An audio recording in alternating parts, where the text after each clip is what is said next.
You don't belong in this cabin. Not someone like you." The words came sharp and deliberate, slicing through the hush of the first-class cabin like a blade.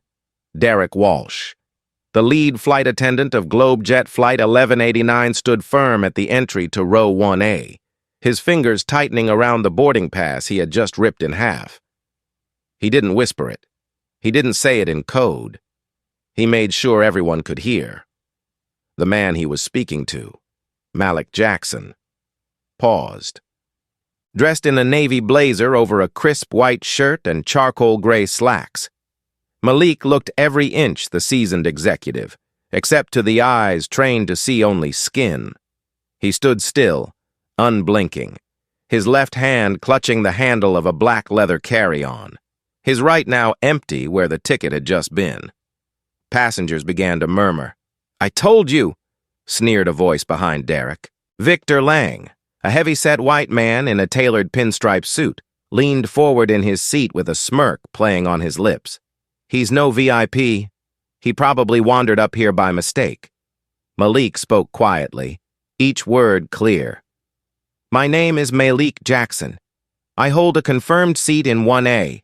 I'm a Globejet Platinum Circle member, and I am boarding in accordance with my itinerary."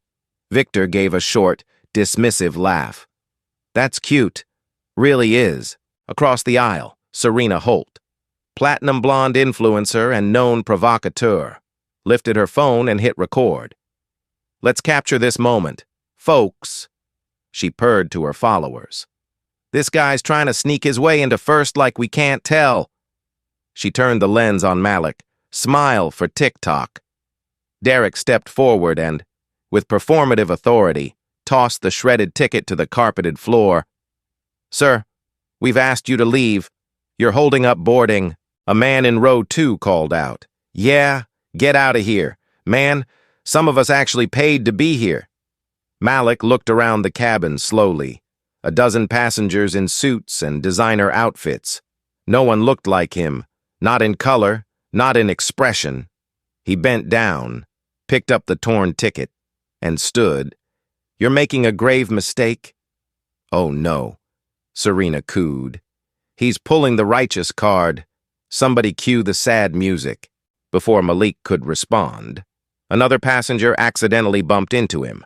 Miles Carver, a thin man with a golfer's tan and a smug tilt to his chin, a half-full glass of red wine in his hand, tilted, just slightly. A splash of deep burgundy stained Malik's jacket near the collarbone. "Oops," Miles said casually. "Wrong wine for the wrong suit." "I guess." Malik closed his eyes for half a second, then opened them. The burn of the stain was familiar, like the lies they once printed about him in the Tribune when his former business partner tried to frame him. They tried to bury him, but he built Cyber Peak from that dirt. And here they were again, trying. Another woman's voice chimed in now. Elise Vaughn, high-powered lawyer and rumored Globejet legal consultant, pointed with her manicured finger. "You know what this looks like? A man pretending to be someone he's not. He's probably a fraud. Impersonating a passenger is a federal crime. Security will be notified," Derek added, his voice louder now. A ripple of laughter filled the cabin. Someone actually clapped. Malik slowly pulled out a cloth napkin and dabbed at the stain, jaw tight, movements slow and deliberate. He didn't speak. Not yet. Near the back of the cabin, a woman dressed as a passenger subtly raised her magazine, lowering it just enough for her eyes to meet his. Zoe Kim, corporate counsel for Cyber Peak. Embedded here for this exact possibility. She gave a nearly imperceptible nod. Stay the course. At the galley, Tanya Brooks, an actual flight attendant, glanced between Derek and Malik, her face stiff.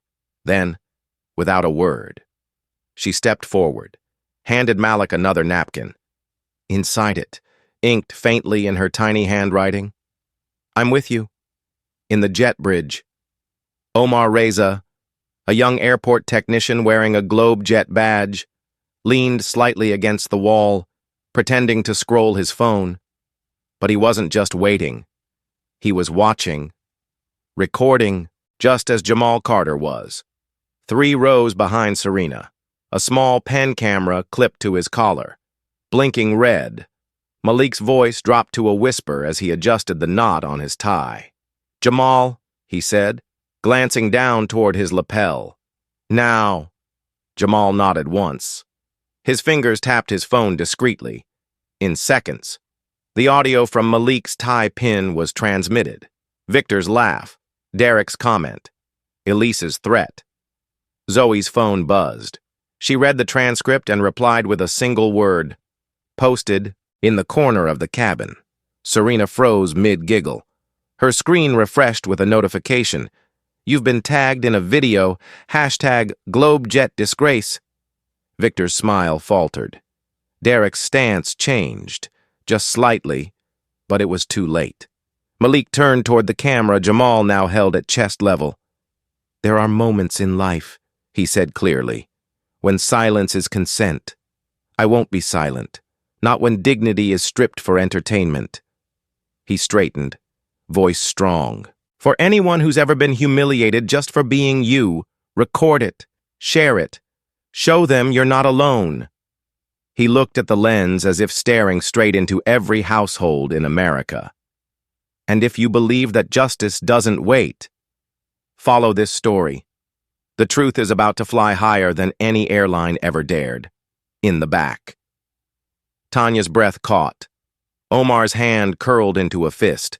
Serena's face drained of color. Outside the cabin, a flight supervisor received a text from corporate PR: "Pull all Serena Holt posts now." But the fire had started. And Malik, the man they thought they could eject in silence, had just struck the first match. Have you ever been humiliated just for being yourself? Malik was. But instead of backing down, he pressed record. If you've faced moments like his, share this video, subscribe for the full story, and leave a comment below.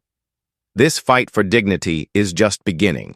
The cabin door had just closed when the next blow landed, not from a passenger, but from authority. Claire Morgan, Director of Operations for GlobeJet's flagship terminal, stormed onto the plane with a stride sharpened by high heels and a taste for headlines. Her badge swung against her chest as she raised her voice. "This man is a security concern," she barked, pointing straight at Malik. "He's been flagged for erratic behavior. We're conducting an immediate reassessment of his presence on this flight." The sudden shift in tone sent whispers through the cabin like ripples across water. Serena Holt was already live again, giggling into her phone. "Turns out our little CEO cosplay act is also unstable. Y'all, this is wild." The screen behind her captured Malik's once pristine blazer, now smeared with wine, with her new caption flashing #FakeCEO, #CaughtinTheAct. She tagged the video exclusive from GlobeJet First Class and let the comments roll in like fuel to fire. Victor clapped mockingly. "Told you he was no one." Derek gave a theatrical sigh and grabbed Malik's elbow. "Let's try this again. Take your seat in the rear. You're not flying with the Platinum Circle today." Serena turned her phone back toward Malik, eyes gleaming. Smile for the fraud squad. The chant started slow. First a cough, then a whisper, then a rising chorus from passengers in suits and silk scarves. Fraud, fraud, fraud. The word bounced off the leather seats like a drumbeat of condemnation. Elise Vaughn, never one to miss a legal performance, stood now, waving a folded sheet of paper like a declaration of war. "You're lucky I don't sue you for impersonation and harassment, Mr. Jackson," she sneered. "Because right now, you are trespassing on federal property." Malik didn't blink, not when Miles kicked his briefcase open, sending carefully arranged documents scattering like dry leaves, not when another passenger muttered, "Throw him off already," not even when Claire smiled darkly and added, "You're now officially banned from flying with GlobeJet." He simply knelt to gather his papers, one by one, his voice even but low. Everything you're doing is illegal, and it's being recorded. Elise's words rang louder in his head than in the cabin. They echoed past battles, the defamation lawsuits he once faced from a rival hedge firm when they tried to crush his name. But he had learned in those days to keep his records airtight, his allies close, and his silence temporary. And here he was again, on stage, surrounded by hostile players, but this time, holding all the footage, all the receipts, and a story too powerful to suppress. Near the service station, Tanya Brooks was trembling, not from fear, but from the weight of what she'd just heard, standing beside the beverage cart. She had overheard Claire leaning toward Victor moments before, whispering words meant for no one else. He can't make it to that conference. Our client was very clear. Tanya didn't know who the client was, but she understood now. This wasn't spontaneous bigotry. It was coordinated. A planned takedown. She clicked her pen, quietly activating the microphone she kept in emergencies. Her hand never left the cart, but her body was tilted just enough to capture it all. Claire's voice, Victor's chuckle, Elise's affirmation. She slipped the small recorder into a service napkin and made her way down the aisle, dropping it onto Jamal's tray as if it were just another pack of salted almonds. Jamal, without missing a beat, tucked it into his coat and nodded once at Malik. The signal was clear. Outside the cabin, Omar Reza was glued to his phone. Malik's luggage had been flagged earlier, lost in transfer, but Omar had quietly pulled it from the holding bay. Now he texted Malik just one word: secured. Malik turned slightly, his lips tightening, as he heard his phone buzz in his jacket, in his tie clip. The tiny embedded mic was already streaming, Derek's insults, Claire's orders, and now Tanya's critical recording. Every second was being beamed to Zoe Kim, seated near the back in civilian clothes. She opened her laptop discreetly, added Tanya's file to the clip Jamal had sent earlier, and hit publish. The post appeared first on X, with the caption, "This is how Globejet treats a black CEO. Recorded, verified, unedited, #Globejet fraud." Within seconds, it exploded. Screens lit up across the aircraft as phones pinged, passengers gasping mid-scroll. On Zoe's dashboard, the view count leapt from 20,000 to 500,000 in under 5 minutes. Screenshots of Serena's mocking clips were paired side by side with Derek's shredded ticket. A short snippet showed Claire's voice whispering about the client. The comment section caught fire. Sue them. Racism in 4K? He warned them. Delete that, Serena shrieked suddenly, her voice cracking as she lunged toward Jamal, who simply raised an eyebrow and continued filming. Claire spun around to Derek. Take their phones. Confiscate every single one. But it was too late. The image of Malik, shoulders squared, wine-stained, surrounded by accusation but unbroken, was now the front page of the internet. For years, Malik had stayed away from the spotlight. He built his firm in silence, letting results speak where headlines had once tried to ruin him. But now, the world was watching. The same voice that had once told him to sit at the back now echoed in millions of living rooms, and the audience was not amused. Across the aisle, Victor looked toward his own phone, then back at Malik, his smirk gone. "What? What is this?" he muttered. Malik turned, calm and clear. "It's the truth. You just helped me broadcast it." As Serena frantically tried to wipe her trending post, and Elise hissed into her phone trying to reach legal, Malik sat down quietly in the seat they'd tried to ban him from. Tanya walked past, her lips barely parting. 3 million views now, she whispered, and rising. Claire slammed her palm on the armrest. "Shut this down now." But the fire wasn't just in the cabin, it was global. The hiss of the cabin door reopening cut through the murmur like a guillotine.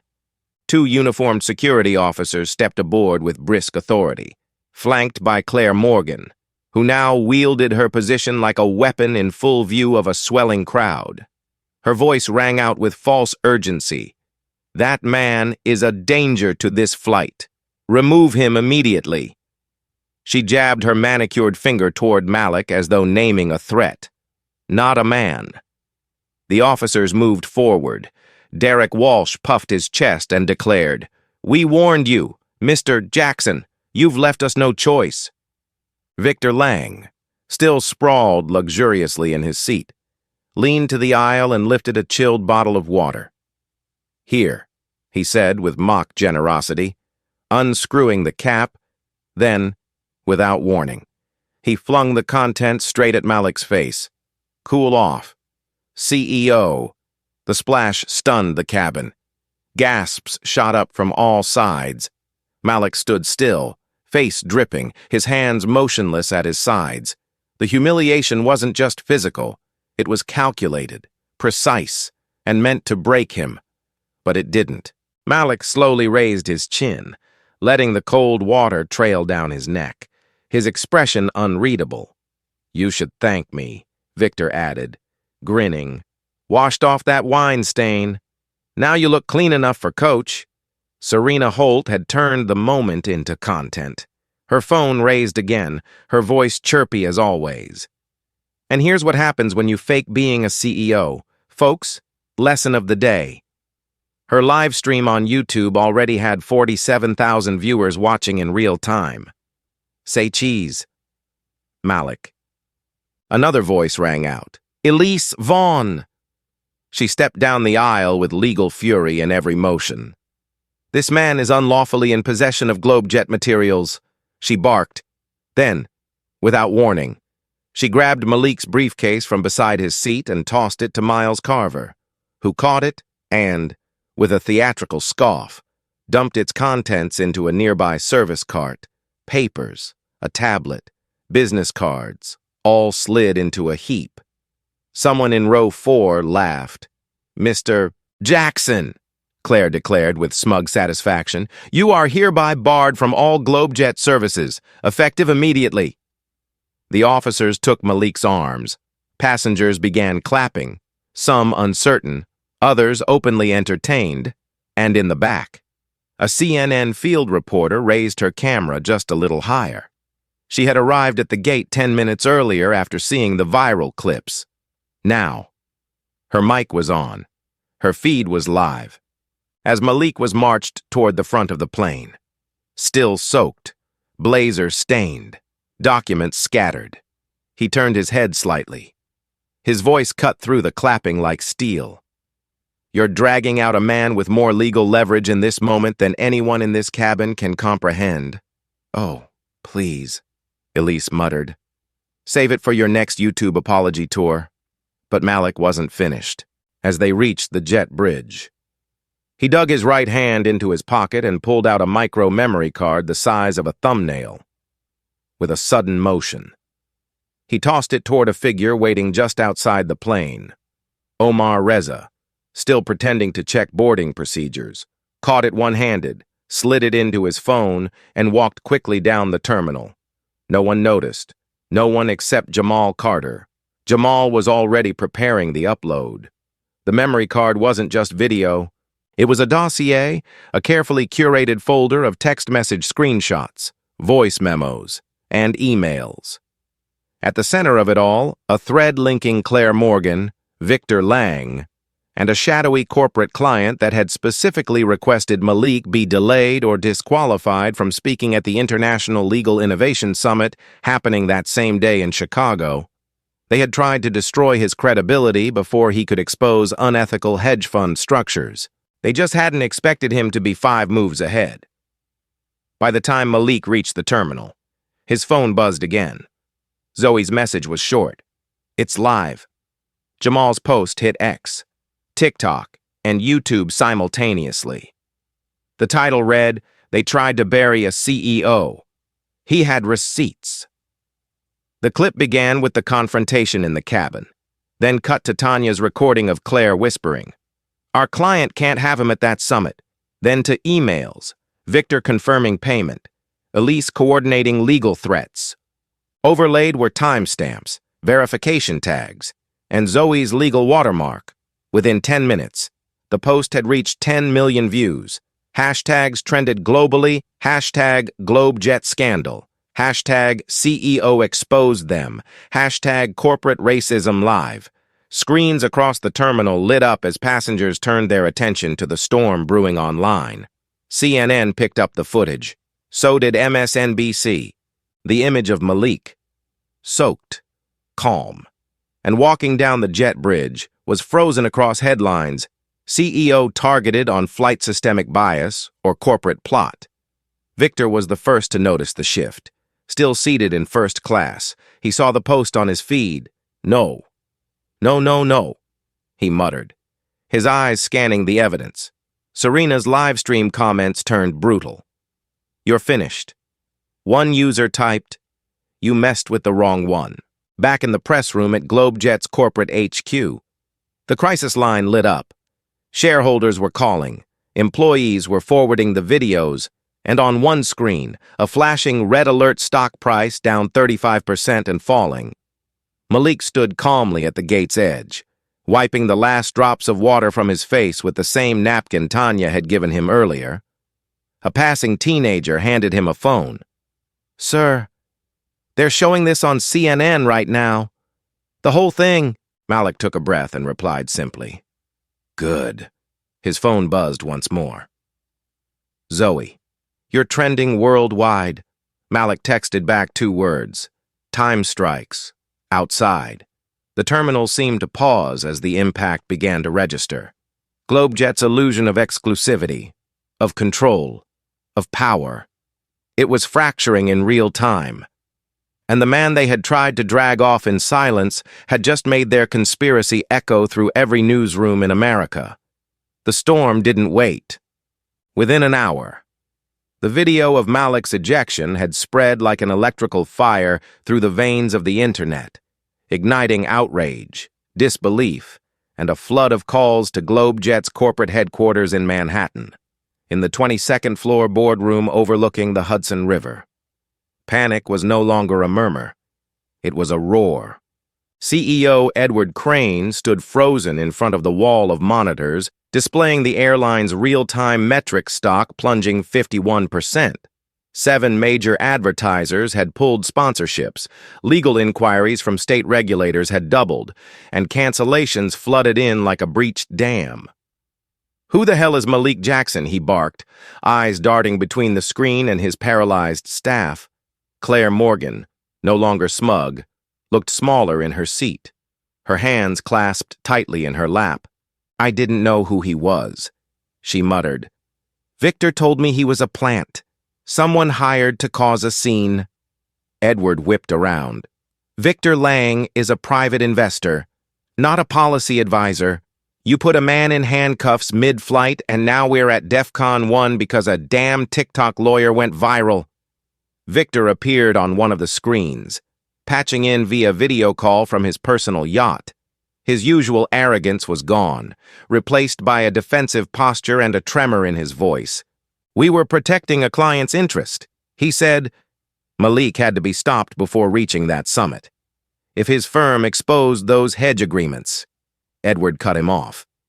"You made that our problem." "Now we're one headline away from a federal inquiry," Claire interjected. "We can say the videos were faked. Deepfakes are common now."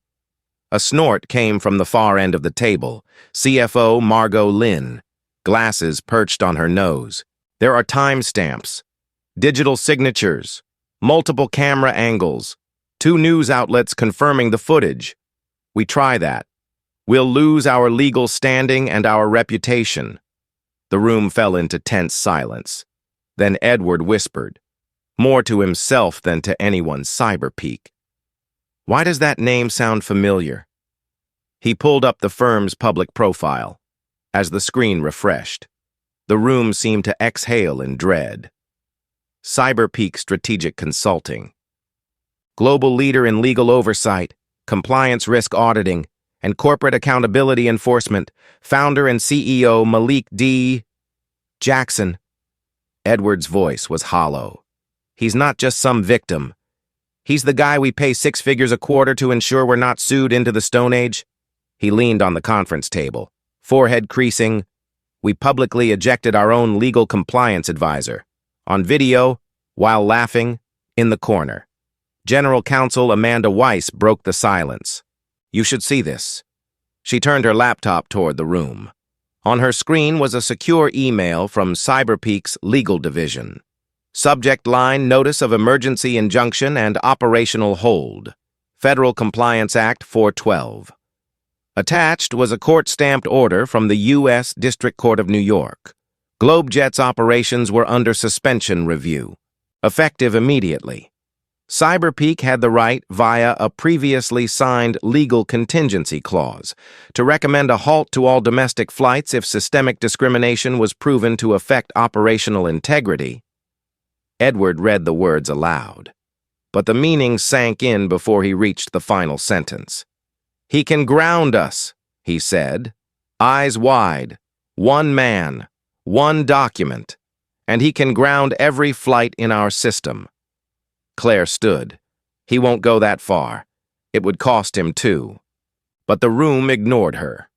Her voice, once icy and commanding, had lost all its weight downstairs. The GlobeJet press team was scrambling to hold the narrative, but they were already 5 headlines behind.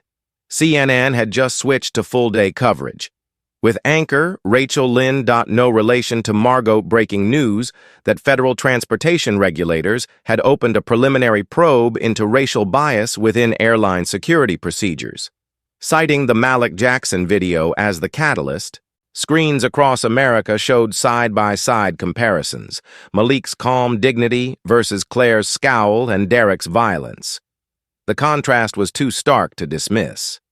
Meanwhile, in a quiet section of Terminal C, Malik stood beside a charger station, blazer folded over his arm, shirt damp but tucked, watching the world implode around his enemies with a silence born not from shock, but calculation. Zoe Kim stood beside him, scrolling through reactions from regulators and legal observers. 2 senators just retweeted the dossier. She said, NAACP's Legal Defense Fund is offering full support, and Sky News is doing a primetime special on institutional bias in corporate aviation. We couldn't have asked for better timing. Malik didn't smile. Not yet. He simply opened his phone and typed a single email addressed to Edward Crane and GlobeJet's board. Subject: you have 30 minutes. Body: hold a press conference. Fire the responsible parties, or I pull the federal trigger and bury this airline under its own contracts. He hit send. Edward read the email at the boardroom table. He didn't say a word at first. Then he walked to the window, gazed down at the city as though it could answer him. Finally, he turned. Schedule the damn press conference in 30 minutes. Make sure security's on site and clear the damn room of Claire, Derek, and anyone else he names in Terminal C. Malik's phone buzzed with Zoe's final text. Court's ready. Just say the word. Malik looked out past the window toward the runway, where jets taxied with corporate logos that had once held weight, now paper-thin under scrutiny. He didn't say much, just send it, and like that. An airline built on arrogance began to descend. The press conference began with trembling hands and forced smiles, under the harsh lights of Terminal C's media atrium. GlobeJet's executive team stood behind a podium flanked by flags and nervous interns. Cameras rolled. Microphones crowded the front row like weapons. Reporters from CNN, MSNBC, Reuters, and a half-dozen aviation watchdogs filled the floor. At center stage stood CEO Edward Crane, jaw tight, palms damp, as he cleared his throat and tried to steady his voice. We are here today to address the unfortunate incident involving Mr. Malik Jackson. He didn't get further. The double doors at the side of the room swung open with a quiet finality, and Malik stepped in. He didn't need to announce himself. Every lens swiveled toward him. The man they tried to drag off an airplane like cargo now walked with the dignity of a verdict returned. His blazer had been replaced with a crisp, dry jacket. His shirt, though stained at the collar, was ironed and tucked. He carried no briefcase, no notes, just presence. Zoe Kim flanked him. Jamal Carter followed with a mounted camera, already live on YouTube and X. Tanya Brooks stood near the back, arms crossed, chin lifted. Omar Reza quietly locked the doors behind them. Edward's mouth opened, then closed. Claire Morgan stood frozen near the podium. Derek Walsh, somehow present despite internal orders to stay hidden, paled and took a step back. Malik didn't hesitate. He walked calmly to the front, stood beside Edward, and turned to the crowd. "Let me save you a statement," he said. Voice clear, tone steady. "Today, GlobeJet will terminate the following individuals for misconduct, racial discrimination, and corporate sabotage: Claire Morgan, Derek Walsh, Victor Lang, Elise Vaughn, Serena Holt, and Miles Carver," Claire snapped. "You have no authority here." But Malik raised a hand, and the room hushed.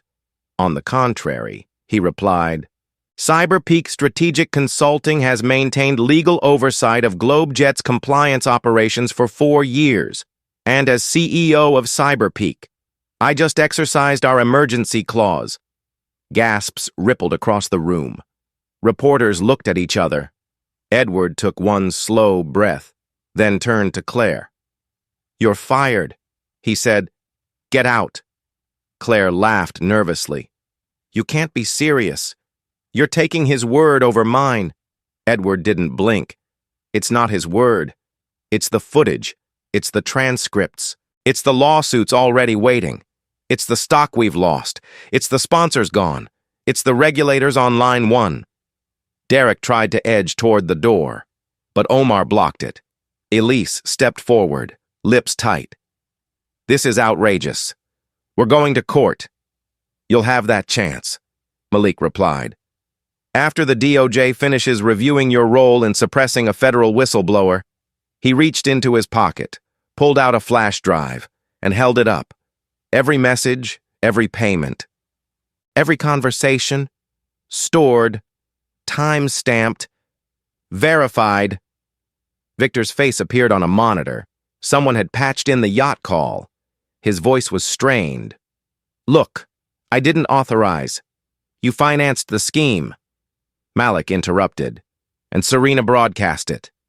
The screen behind them lit up again, this time, with a split view. On one side, Serena's TikTok clip, the jeering, the wine stain, the laughter. On the other, CNN's coverage of Malik's quiet walk through the terminal, the quotes from civil rights attorneys, the headlines piling up. Edward turned to the audience. "Effective immediately. GlobeJet severs all ties with the above individuals. Our board has accepted the full oversight measures proposed by CyberPeak. We apologize to Mr. Jackson and to every customer who witnessed this." Malik wasn't done. He stepped to the podium.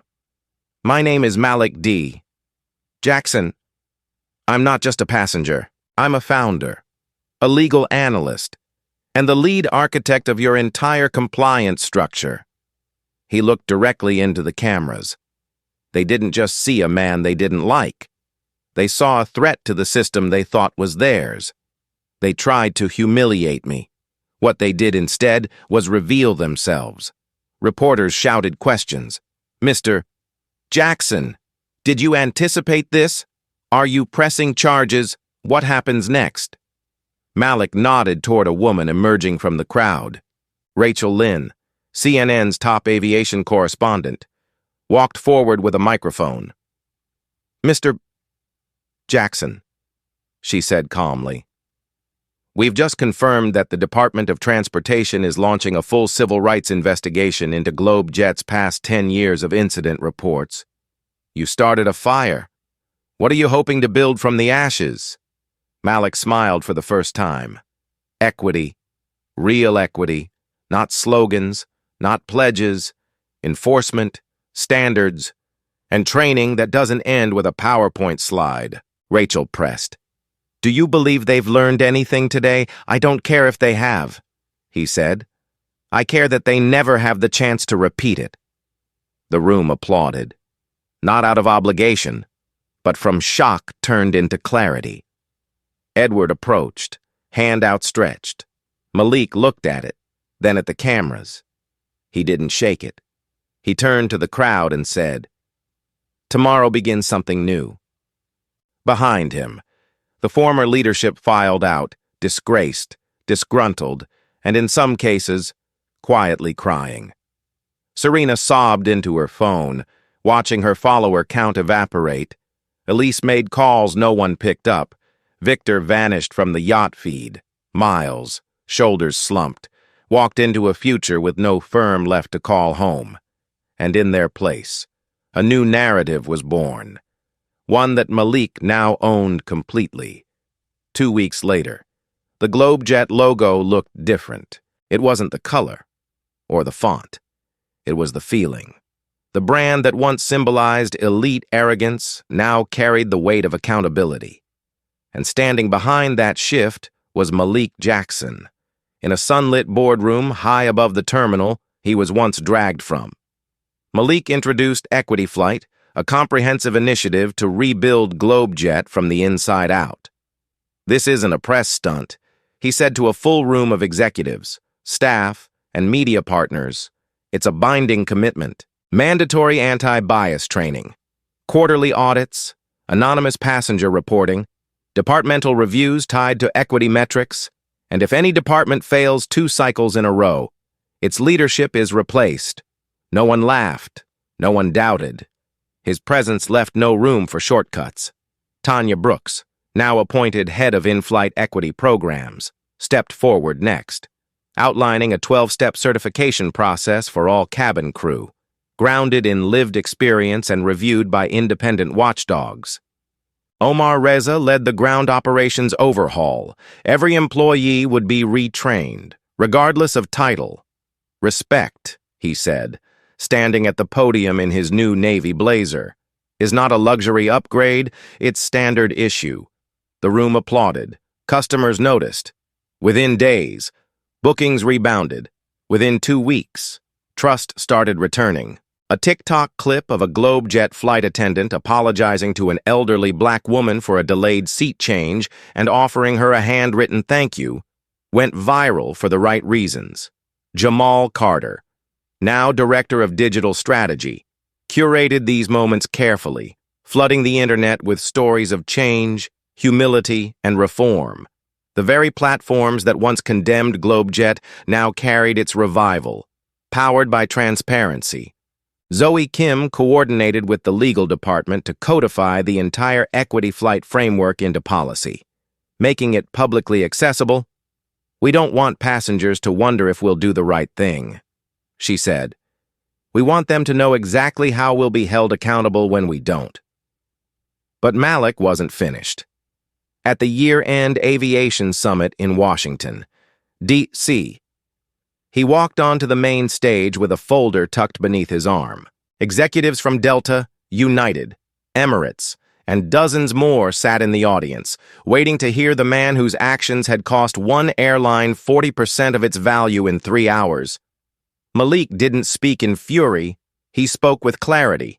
Equity flight isn't a Globejet policy. It's a global standard. He held up the folder. This is Skyfair. The room leaned in. Skyfair is a legal framework that evaluates airlines on 5 pillars: hiring transparency, passenger treatment, language use, internal complaint response, and disciplinary action. Every pillar has a threshold. You meet it. You qualify. You don't.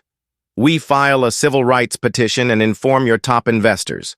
A few gasps. A few smirks. He continued. We've already signed 8 airlines. Skyfair audits begin in 60 days. The reports will be public. Denial isn't a strategy anymore. Not in this era, someone from the back called out. And what gives you the right to do this? Malik looked up. Because I built the tools. because I lived the problem, and because every regulator in this country just saw what happens when no one steps in. The press ate it up. News outlets ran headlines like, "From Passenger to Power Broker, How One Man Redefined Aviation Ethics." Civil rights groups hailed Skyfair as a breakthrough. Airlines scrambled, not to avoid it, but to be first to sign. No company wanted to be the next Globejet. And those who tried to resist, they quickly found their inboxes full of subpoenas and boycott threats. In less than a month, Malik had taken a humiliation meant to break him and turned it into a global compliance revolution. And still, he kept his tone measured, never gloating, never rushing. "This isn't punishment," he said quietly in an interview. "It's architecture. I'm not here to tear down the industry. I'm here to rebuild it, stronger, cleaner, and fair." Behind him, the Skyfair logo now lit up terminals in 4 continents. His name no longer trended because of a scandal. It trended because he refused to let the world forget how easily dignity could be denied and how swiftly it could be restored. Justice doesn't always come loud, but this time, it rang like a bell across industries, headlines, and boardrooms. In the months following the Skyfair launch, the fallouts were swift, unforgiving, and absolute. Victor Lang, once seen as untouchable in investment circles, watched his empire bleed. His board ousted him, sponsors fled, and internal audits uncovered years of shadow funding tied to smear campaigns like the one against Malik. He resigned in silence. Serena Holt, whose smug smile once glowed behind viral mockery, found her following vanish overnight. The platform she abused for clicks now rejected her brand outright. Sponsors dropped her in waves. Apology videos followed, but the comment sections remained brutal. Too late. One viewer wrote, "You helped ruin a man's dignity for likes." Elise Vaughn, stripped of her legal license, sat before ethics committees. Her emails read aloud as evidence of her role in manipulating legal boundaries to intimidate a man she barely knew. The gavel came down hard, disbarred. Miles Carver filed for bankruptcy after multiple clients severed ties, citing his unethical participation in the incident. And Claire Morgan, she faded from the public eye entirely, her name now synonymous with abuse of power. No press wanted her opinion. No airline would hire her again. Derek Walsh tried to sue for wrongful termination. He lost. The court showed him the video he forgot was rolling frame by frame, word by word. It was undeniable. His arrogance, his prejudice, his downfall. And yet, for all the destruction, Malik Jackson refused to gloat. Justice isn't vengeance. He said one morning on NPR, "It's correction. It's repair." That belief became the foundation of something even larger than Skyfair. He called it Sky Hope, a nonprofit initiative built to support victims of discrimination in air travel and transit industries. The program offered legal resources, mental health services, and financial aid to those wrongfully profiled or mistreated on the basis of race, disability, appearance, or background. But it wasn't just reactive. Skyhope partnered with major airlines, providing pro bono training modules, bias simulations, and survivor-led panels to reshape internal cultures. "We don't just hold them accountable," Malik said at the launch event. "We give them the tools to change. No more excuses." The first employee hired to lead a Skyhope regional program, Tanya Brooks, the same flight attendant who had slipped Malik that folded napkin in the middle of chaos. She now trained flight crews on equity-centered service nationwide. "Back then, I just did what I thought was right," she said, voice calm but firm. "Now, I get to help others see that doing what's right shouldn't be rare." Beside her, Omar Reza led Skyhope's airport outreach teams, focusing on ground staff often overlooked in equity efforts. His message was simple: Power starts where you stand, and it stands taller when it protects others. GlobeJet, now fully certified under Skyfair, reported its highest customer trust rating in history. Travelers of all backgrounds cited feeling seen, safe, and respected. Malik had declined a formal executive title with the airline, choosing instead to remain as external compliance head. "This isn't about ownership," he said. "It's about stewardship. And I'm just getting started." The final twist, though, came quietly during a panel discussion at Columbia University, where Malik had once been denied a speaker slot as a student for being too combative. This time, he was the keynote guest, in front of hundreds of future lawyers, policymakers, and founders. He played a short clip, no longer than 10 seconds.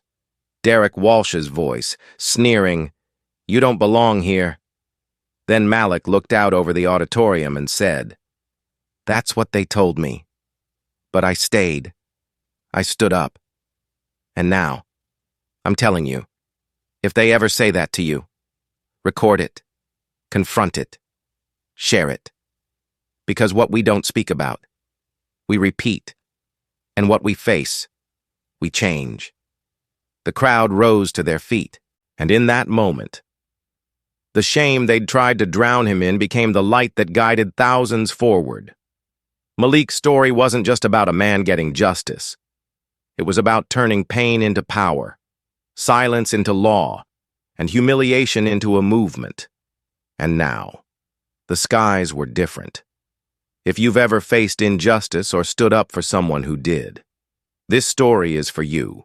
Share it, subscribe for more, and leave a comment below. Because dignity belongs to everyone, and silence changes nothing.